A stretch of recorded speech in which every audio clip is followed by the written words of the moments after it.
ام المومنین سیدہ عائشہ رضی اللہ تعالیٰ عنہ کا بیان ہے کہ جویریہ بنت حارث بن مستلق حضرت ثابت بن قیس بن شماس رضی اللہ تعالیٰ عنہ یا ان کے چچا زاد کے حصے میں آئی، چنانچہ جویریہ نے اپنے بارے میں مکاتبت کر لی۔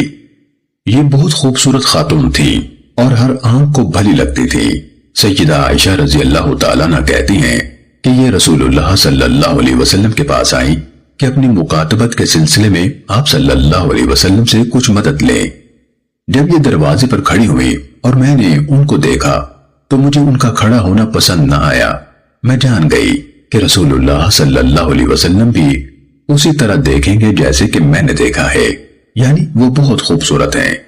انہوں نے کہا، اے اللہ کے رسول، میں حارث کی بیٹی جویریہ ہوں، میرا معاملہ آپ سے مخفی نہیں ہے کہ جنگی قیدی ہوں اور لونڈی بنائی گئی ہوں۔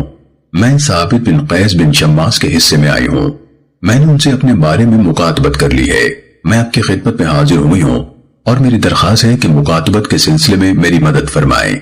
تو رسول اللہ صلی اللہ علیہ وسلم نے فرمایا، کیا تم اس سے بہتر معاملہ پسند نہیں کرتی ہو؟ انہوں نے کہا، اے اللہ کے رسول، وہ کیا ہے؟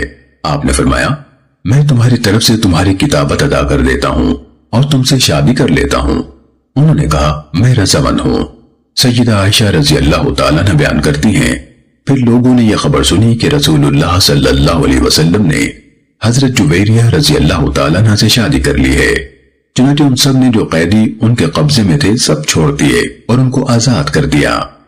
وہ کہنے لگے، یہ تو رسول اللہ صلی اللہ علیہ وسلم کے سسرالی رشتہ دار ہیں، ہم نے نہیں دیکھا کہ اس سے بڑھ کر کوئی اور عورت اپنے خاندان کے لیے زیادہ برکت والی ثابت ہوئی ہوں۔ ان کی وجہ سے قبیلہ بنو مستلق کے 100 گھرانے آزاد کیے گئے تھے۔